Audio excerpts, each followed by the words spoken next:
தாரோட சேர்ந்து காய போட்டு எடுக்கிறதா பிரச்சனை. பிரச்சனைகள் எங்கே வாரதுன்னு சொன்னால் ரோட்டால் போகிற வாரவங்களுக்கு கூட அந்த டஸ்ட் எல்லாம் பறந்து ஒழுங்கான பாதையே கூட இல்லை. இது செய்து தருவீனமோ பல பிரச்சனைகளை வந்து உருவாக்கும். இந்த பாலம் தான் உடைஞ்சு 2 டிராக்டர் வந்திருக்கு பாருங்க. 2 லட்சக்கணக்காக முடியும், லட்சக்கணக்கில் வேணுமே. அதனால ஒரு பச்சை கடமை இருக்கு பாருங்க. இந்த கருவியெல்லாம் நான் இன்றைக்கி நைட்டு வந்து இதே கீழே தான் தங்க போகிறாங்க. 60,000 ரூபா பெருமதியான தரப்பாளி படங்கு போட்டு இங்கே படகு ரோட்டை அரைவாசி பிளாக் பண்ணி அப்படியே வந்து இதெல்லாம் கட்டி வச்சுக்கிறாங்க ரெடியாக.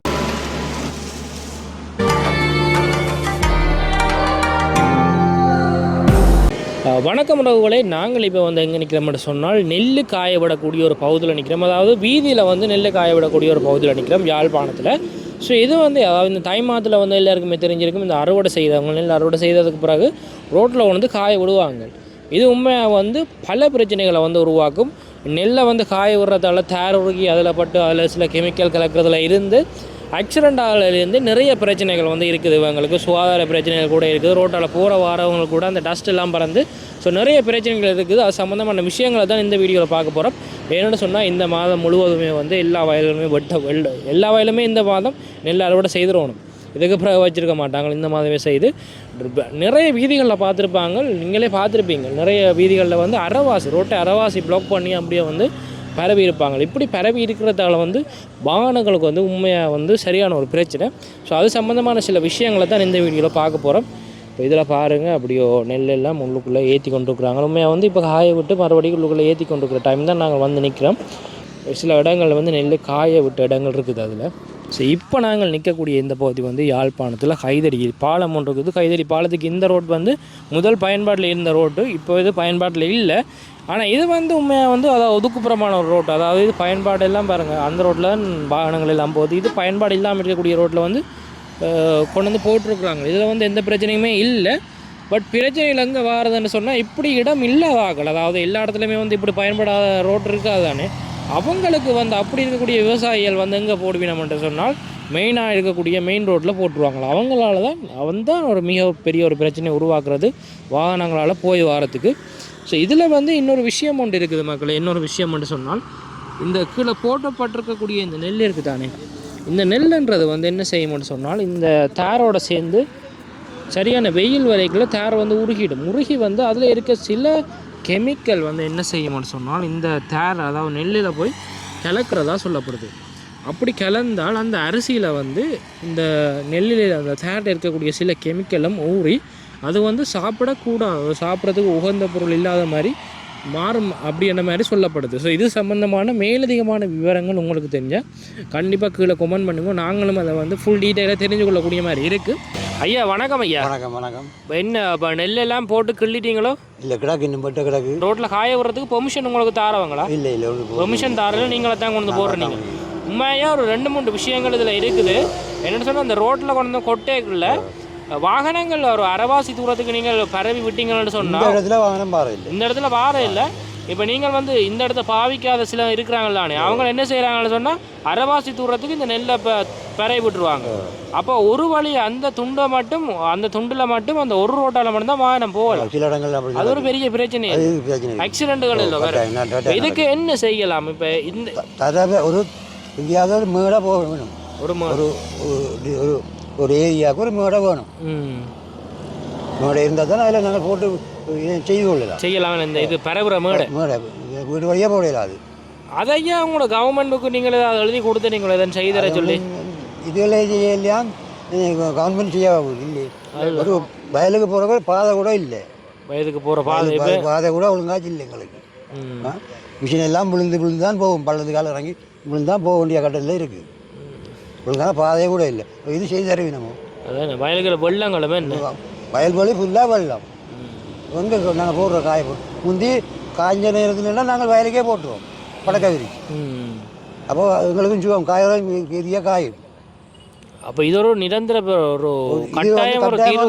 நிரந்தரமான தீர்வாக இருக்க வேணும். இந்த தீர்வு வர வேணும். எங்கே ஒரு ஏரியாவுக்கு ஒரு இப்போ உணவு மேற்கு ஒரு ஏரியா, உணவு கிழக்கு கொண்டு இப்போ இங்கே 2 ஏரியா தான் இருக்குது. மற்ற மரம் போல அதுதான் ஒரு மேடையை போட்டுட்டு ஒவ்வொரு ஆக்களுக்கு ஒவ்வொரு நாளாக கொடுக்கலாம். மாற்றி மாற்றி அள்ளி கட்டி கொண்டு போகணும். அப்படி ஒரு மேடையும் ஐயா உங்களுக்கு இல்லையா? உங்களோட பிரதேசங்களுக்கு ஒரு மேடையும் இல்லை? கிடையாது. அது கிட்டத்தட்ட கணக்கில் செலவழி. மில்கார தர மாட்டேன் நம்ம மேடை. மில்கார தான் அப்படி நல்ல மேடை வச்சுக்கிறாங்களே. மில்லோட கிடக்கு அதுக்கிட்ட நல்ல மூடை கிடக்கு. ஒரு 500 மூடை நெல்லுக்கு போட்டு காய போடக்கூடிய கூட கிடக்கு. அது தருவி நம்ம தர மாட்டேன். அதை நெல்லை வைக்கணும், அதை தங்கள் நெல் தான் போடணும். எங்களை காய போட கூட ஆகிடும். கிட்டத்தட்ட எவ்வளோ செலவாகும் ஐயா அந்த ஒரு நெல் அமைக்கிறதுக்கு? உணவுலேருந்து ஏற்றுக்கூலியே ஞாபகம் முடியும். என்ன அங்கே அங்கேருந்து நீங்கள் கொண்டு வந்து பறிச்சு திரும்ப இங்கே ஏற்றி கொண்டு போகிறோம். சிலவு தான், சரியான செலவு தான். இப்போ அங்கே என்ன சொன்னால் பக்கத்தில் சொன்னால் எங்களுக்கு சிலவு குறைவு, ஏற்றுக்கூலி குறைவு. இது எத்தனை மூடை நெல் இப்போ இங்கே இருக்கிற நெல்? இப்போ இதில் 13 பேக் கிடக்கு. அதில் ஒரு 10 பேக் கிடக்கு கட்டினது. கட்டாமல் அங்கே ஒரு 30 பேக் கிடக்கு கட்டாது. இப்போ நீங்கள் இந்த பேக் நெல் எத்தனை தடவை இதில் காய விடணும்? 2 நாள் விடணும். இது 2 நாள். இப்போ இது எத்தனை நாள்? இது 2 நாள். இனி சரி இனி காயப்படுத்து இனி விட்டு கொண்டு எனக்கு அப்படியே கொண்டே கொண்டு ஒரு நெல் மேடை அந்த நெல் காய விடுற மேடை செய்கிறதுக்கு அவ்வளோ செலவா? லட்சக்கணக்காக முடியும். லட்சக்கணக்கில் வேணுமே என்ன? அது சும்மா தனியாக ஒரு நபரோ செய்யலாம். அரசாங்க காணி வேணும். அரசாங்கம் தர மாட்டாங்க. இந்த முறை ஒரு காரணம் தர மாட்டாங்க. நீங்கள் விவசாய சங்கத்தாலும் கூட அந்த ஏதாவது சம்பளத்தால் கடிதம் கொடுத்துருக்கீங்களா? கடிதம் அதுக்கே தெரியும் தானே.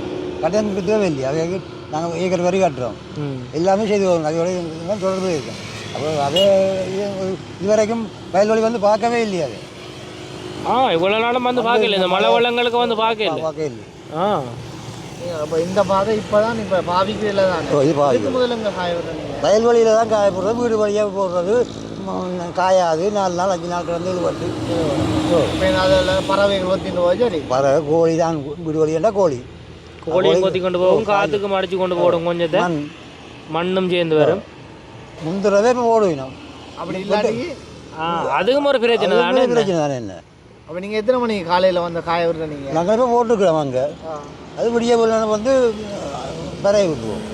ஐயா எத்தனை மணி இப்போ நீங்கள் போட்டதுலேருந்து காவல் இருக்கணும்? இரவு மிஷினை கொண்டு விட்டுட்டு படங்கு போட்டு இங்கே படக்கு இங்கே தான் படக்கிறது. சாப்பாடு தான் நீங்கள் வேறு வீட்டிலேருந்து வேறு வீட்டிலேருந்து வரது இங்கே சாப்பிட்டு அப்படி நிற்க வேண்டியது பெரிய ஒரு சிரமம் தானே. கடும் கஷ்டம். நெல் காய போடுறது தைக்கிற பெரிய வேலை இல்லை, வெட்டுற பெரிய வேலை இல்லை. அதில் அதுக்கு மிஷின் வந்துடும். ஆனால் அது காய போட்டு எடுக்கிறது தான் பிரச்சனை. காய விடுறது தான் ஐயா. இப்போ ரோட்டுகளில் இப்படி வீடுகளில் இந்த மேடை அமைச்சு காய விடுறதை விட வேறு ஏதாவது முறை ஒன்று இருக்கும் காய விடுறது? காய விட இல்லை, காய விட்ட அப்புறம் தான் நெல் அவிக்கிறவங்களே. அது காய்ஞ்ச அப்புறம் தான் நம்ம நிற்கார எடுப்பார். நெல் எடுக்கிறேன்னா காய விடணும். காய விட்டு தான் எடுப்பார். காயாமல் அவர் நெல் எடுக்க மாட்டாங்க. நெல்லும் எடுக்காது. இப்போ மில்லில் வைக்கிற அந்த மேடை அவங்களும் வச்சுக்கிறாங்களோ, அவங்களும் அவிச்சா அப்புறம் கொட்டி காய விடுறாங்க. அவிச்சா மில்லு தான் அதில் காய போடுவோம். அவங்க கூட லட்சக்கணக்காக சிலவழிச்சில மேலே போட்டு வைக்கணும். அப்போ வந்து தர மாட்டாங்க. அப்படி தாரண்டாலும் ஏதாவது ஒரு வாடகை காசு ஏதாவது வாடகைக்கு விட மாட்டாங்க. லேசில் வாடகையும் கொடுக்க மாட்டாங்க. மூட பழுதாக போயிடும். அந்த ஒரு இது விவரம் இல்லை.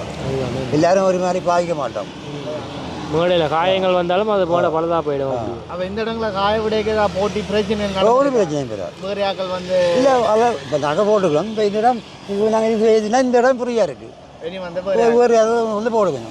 நீங்கள் அதுங்க தான் நீங்கள் வந்து இதில் காய போடக்குள்ள இவங்கள் யார் அந்த சுகாதார பிரிவு அவையில் வந்து ஒரு பிரச்சனை கதையும் ஒருத்தர் இது வரைக்கும் கதைக்கேது. இது உண்மையாக வந்து இந்த இடம் ஒதுக்குப்புறமான இடத்துல நீங்கள் போடுறீங்க. ஆனால் மற்ற இடங்கள் இல்லையே, மெயின் ரோட்டில் போடுவீங்க. மெயின் ரோட்டில் போடுங்க. முல்லதி ரோட்டெல்லாம் மெயின் ரோட்டில் தான் போடுவீங்க. அங்கே நான் நினைக்கிறேன் ஐயா, அவை இந்த விவசாய சங்கத்தால் வந்து ஒரு இடங்கள் பிரித்து கொடுத்துருக்கிறேன் ஒவ்வொரு நாளுகள் அவைகளுக்கோ. நம்ம வாகனம் போயிடாது, வாகனங்கள் போயலாதான் அந்த சின்ன சின்ன தொண்டுடங்களை விட்டு அப்படி அப்படி கொடுத்துருக்குறாங்க. இப்படியான இடம் இல்லை, அங்கே இப்படியான இடங்கள் இல்லை. வாகனம் வந்துட்டு போல உங்களோட வாகனம் இது வந்து அப்படியே மூடி வச்சுக்கிறாங்களா? அதாவது இந்த தரப்பாலால் மேலே போட்டு மூடி வச்சுக்கிறோம். நாளைக்கு வந்து அப்படியே காய விடுறதுக்காக சும்மையாக வந்து 2 பிரச்சனை இருக்குது மக்களே. முக்கியமான ஒரு விஷயம்னு சொன்னால், இப்போ வீதியில் பரவுறதால வீதி வந்து அரைவாசி தூரத்தை பரவி விட்டுருவாங்க. அதில் வந்து வாகனங்கள் போனால் பெரிய இடைஞ்சல்.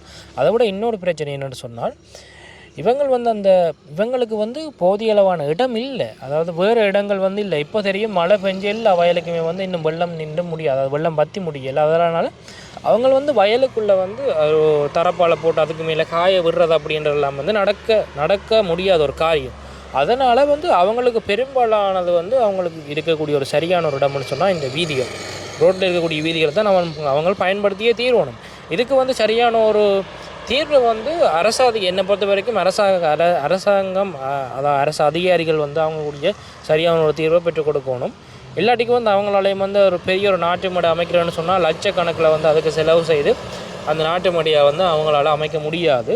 ஸோ அதுன்றது வந்து ஒரு பெரிய ஒரு பிரச்சனை விவசாயிகளுக்கு. அதை விட வந்து ஸோ இதில் வந்து சில அவங்க டூல்ஸ் வச்சுக்கிறாங்களா, அதாவது இந்த இழுக்கிறது அதுக்கு எல்லாம் அதை வந்து பார்த்தா வித்தியாசமாக இருக்கும். அதை அந்த விஷயங்களையும் வந்து நான் உங்களுக்கு காட்டுறேன். இப்போ என்னென்னு சொன்னால் இந்த ஒரு அதாவது மேலே போடக்கூடிய இந்த ஒரு தரப்பால் மட்டும் 15,000 ரூபா கிட்ட வருமா. இப்போ இவங்களுக்கு வந்து இப்போ இதுலேயே பாருங்கள் எத்தனை தரப்பால் இருக்காண்டு, 2 3 4 தரப்பாலுக்கிட்டே இருக்குது. கிட்டத்தட்ட 2 விலையே 30,000 60,000 ரூபா பெறுமதியான தரப்பால் இது.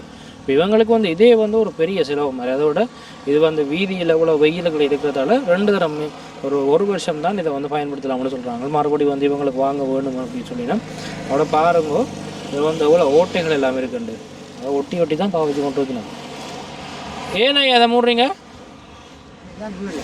இதுதான் இதே கீழே தான் இருக்க போகிறீங்க. இன்றைக்கி நைட்டு வந்து இதே கீழே தான் தங்க போகிறாங்க. என்னென்னு சொன்னால் சரியான காற்று என்ன இரவு படுக்கவும் இல்லாது. தரப்பால் ஃபுல்லாக அதாவது வாகனத்தை கொண்டு வந்து விட்டுட்டு அவங்க வீடு மாதிரி செட் பண்ணிவிட்டு அதுக்குள்ளே வந்து இன்றைக்கி நைட் தூங்க வைக்கணும்.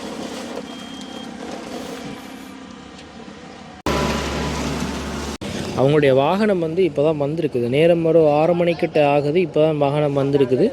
என்ன தான் ஏற்றி கொண்டு போகிறாங்க. இவ்வளோ சும்மையாக வந்து இதெல்லாமே வந்து அந்த நெல் போட்டதுக்கு அப்புறமா இழுக்கிறதுக்கு பயன்படுத்தக்கூடிய அவங்கள கருவிகள் இதெல்லாம் பாருங்கள். இதெல்லாம் பயன்படுத்துறது 2 பேர் வேணும். ஒருத்தர் பிடிச்சி தள்ள, மற்றவர் பிடிச்சி காலால் உலக்கி இழுப்பார். இந்த கருவியெல்லாம் நான் இவங்கள் அதாவது ரோட்டில் இதை காய உடைக்கில் தான் இதை நான் பயன்படுத்துகிறவங்க. நானும் வந்து போன வருஷம் இருக்கணும் இதெல்லாம் கண்டு கதைச்சிருக்கிறேன். அப்போ தான் இவங்க வந்து இழுத்து கொண்டு இருக்கிறத அப்படியே நேராக போய் பார்த்தேன். நான் இதுக்கு முதலும் பார்த்துருக்குறேன், பட் இப்படி வந்து டீப்பாக எல்லாம் போய் பார்த்தது இல்லை. இந்த நெல்லை நான் உங்களுக்கு காட்டுறேன்னு பாருங்க. இந்த நெல் வந்து இன்னும் காய் இல்லை, இன்னும் வந்து வடிவாக இந்த நெல்லுன்றது காய் இல்லை. அதனால் ஒரு பச்சை கடவுளை இருக்குது பாருங்க. இதை வந்து நாளைக்கு வந்து மூடி வச்சுப்பாங்க, அப்படியே ஒரு தரப்புலாட மூடி வச்சுக்கு நம்ம காய்கிறதுக்கு. ஸோ என்னென்னு சொன்னால் இவங்களை அதாவது நெல்லை வந்து காய வச்சதுக்கு பிறகு 1 நாள் 2 நாள் வேணும் அந்த நெல் காய்கிறதுக்கு. உண்மையாக பச்சை நெல்லுன்றால் காய்கிறதுக்கு 2 நாள் வேணும். அப்போ இவங்க அதை அதாவது பரவினதுக்கு பிறகு 1 நாள் ஃபுல்லாக இரவு படுத்திருந்து அடுத்த நாள் தான் அதை இழுத்து எடுப்பாங்க. என்னென்னு சொன்னால் திருப்பி வலிச்சு அழுறதுன்றது இந்த நெல்லுன்றது சரியான கஷ்டம் வீதிகளில். ஸோ அதுக்கும் ஒரு பிரச்சனை இவங்களுக்கு. என்னென்னு சொன்னால் 2 நாள் பூராவே வந்து அந்த நெல்லுன்றது வீதிகளில் தான் இருக்கணும். அப்படின்னு சொன்னால் வாகன போக்குவரத்துக்கு வந்து இந்த பாதிப்படையும்னு சொல்லுவோம். இந்த ஒரு சிரமம் அப்படின்னு யோசிச்சு பாருங்கள். அதாவது 2 வழி பாதைன்றது 1 வழி பாதையாக மாறிடும் அந்தந்த இடங்களில். பெரிய வாகனம் அங்கே இங்கே வந்து போகுதுன்னு சொன்னால் அவங்களுக்கு ஒரு பெரிய பிரச்சனை. இப்போ 2 டிராக்டர் வந்திருக்கு பாருங்கள். 2 டிராக்டர்லையும் வந்து இவங்க ஏற்ற போகிறாங்க. ஏற்றி கொண்டு போப்போம். இந்த மாதிரி ஒரு வாகனம் வந்து வலிக்கிட்டு போய் கொண்டு இருக்குது பாருங்கள். அதில் வந்து ஏற்ற போகிறாங்க. இதெல்லாம் கட்டி வச்சுக்கிறாங்க ரெடியாக. 2 நாளாக வந்து இது வந்து காஞ்சதுக்கு அப்புறமா தான் இது வந்து ஃபுல்லாக கட்டி வச்சுருக்கோம். இல்லாட்டிக்கு அதே மாதிரி கீழே வந்து அப்படியோ பரவி தான் விடுவாங்க. ஒரு நாளில் காயம் பண்ணுறது இதெல்லாம் சுகமாக இருக்குது. எல்லோரும் மேடை வேணும். மேடை எங்களோட ஊரில் இருக்கிற அளவுக்கு அவ்வளோத்துக்கு வசதி. இந்த தரப்பால் வண்டி போடுறோண்டா இப்படி போடுறோன்றா ஒரு வருஷம் தான் இந்த தரப்பால் பாதிக்கும். நம்மள ஒரு தரப்பால் அப்படி அது 15,000 ரூபா போகும். அந்த தரப்பால் ஒரு தரப்பால் அடுத்த வருஷம் பாதிக்கிற கஷ்டம் சுற்றி இது எல்லாத்துலையும் இதில் ஒரு ரன் சுகமாக இருக்குது. மற்ற இடங்கள் எல்லாம் என்ன மாதிரி கூடுதலாக சொல்கிறவங்க இடமெல்லாம் வடிவாக சுத்தம் செய்து தான் காய விடுறீங்க. கூட்டிட்டு காய விடுறது. நீங்கள் என்ன போடைக்குள்ள அதிகமான வெப்பத்தில் இந்த தேர் உருகிற மாதிரி சம்பவங்கள் ஏதாவது நடந்திருக்குதோ இவ்வளோ காலத்தில்? அப்படி நடக்குது. வெயில் குறைவண்டா கொஞ்சம் 2 நாள் போட வேண்டி வரும். அந்த அளவுக்கு வராது. இந்த ரோட்டுக்கு சூட்டுக்கு வெயில் இதுக்கு மறுநாள் அதனாலும் ஊரில் காய போட்டுட்டு வந்தேன். ஆனால் தொகை நெல்லாண்டேக்கு எங்களுக்கு அங்கே வச்சு சமாளிக்கல. காரணம் தான் கூலி பிரச்சனை. கூலி ஒரு நாளைக்கு நோம்பில் அவைகளுக்கு 6,000 ரூபா, 2 பேருக்கு 6,000 ரூபா போகுது. அதோட சாப்பாடு மதிய சாப்பாடு அது சொல்லி 10,000 ரூபா முடியும் நோம்பில் ஒரு நாளைக்கு. ஒரு 100 பேரை போய் நெல் பண்ணா 10,000 ரூபா குறைய ஆகும். மேலே தான் முடியும் 2 காசை விட. இப்போ நீங்கள் இரவு இங்கே தங்க போகிறீங்களா? என்ன பிடிக்கும் டிராக்டர் அப்படியே டிராக்டர் படிக்க தான் படுக்கிறது, கீழே படுக்கிறது. ஓகே. கல்லர் மெயின் பிரச்சனையே கல்லர் தானே. கிளிநொச்சியில் அப்படியே வந்து ஒரு நெற்பகுதி அறுவடை செய்து கொண்டு போயிட்டாங்களா? வயலை படிக்கணும் போட்டாங்களோ. இந்த 2 குவியலுமே நாளைக்கு பரவுறதுக்காக அப்படியோ போட்டு வச்சிருக்கணும். இந்த பாலத்தின் அங்காளி பகுதி பார்த்திங்கன்னு சொன்னால் அப்படியோ நடுவில் வந்து இந்த ஒரு வாகனங்கள் எதுவுமே வந்து அதில் நடுவிலாக போக முடியாது. ஏன்னா அந்த பாலம் தான் உடைஞ்சு அதுக்கு பதிலாக புதிய பாலம் கட்டி அந்த ரோட்டை வந்து போட்டிருந்தவ. ஸோ அதையும் நான் உங்களுக்கு கொண்டு போய் கிட்ட காட்டுறேன். இப்போ அந்த இடம் வந்து எப்படி இருக்குன்னு பாருங்கள். ஃபுல்லாக வந்து நடுவில் வந்து முழுக்க கலட்டிட்டாங்க. பாலத்தின் எந்த ஒரு பகுதியுமே வந்து நடுவில் இல்லை, ஃபுல்லாக கலட்டி எடுத்துட்டாங்க. பட் இப்போ வந்து சூரியன் அஸ்தமனமாகிற நேரம், அதால் வந்து இந்த இடத்த பார்க்குறதுக்கு வேறு லெவலில் இருக்குது. பாருங்கள், வாகனங்கள் எதுவுமே வந்து உள்ளே போயிடக்கூடாது, இரவில் கூட அப்படின்றதுக்காக வந்து இதில் வந்து அந்த வரிகள் போட்டிருக்கணும், பரியர் போட்டிருக்கணும். சரி, இந்த படத்தை பாருங்கள். அதாவது இப்போ நாங்கள் நிற்கக்கூடிய இந்த இடம் வந்து கொஞ்சம் மழை காலம் பார்த்திங்கன்னு சொன்னால் ஃபுல்லாக தண்ணி நிற்கும். இது வந்து ரோட்டுக்கிட்டே வந்து இந்த ரோட்டுக்கு மேலே ஏறுற மாதிரியே இதுக்குள்ளே வந்து தண்ணி நிற்கும். இது ஒரு சும்மா இருக்கிற ஒரு வெளி பிரதேசம், ஆனால் பெரிய அளவில் வந்து தண்ணி நிற்கக்கூடிய மாதிரி இருக்கும் இந்த இடங்கள் எல்லாமே.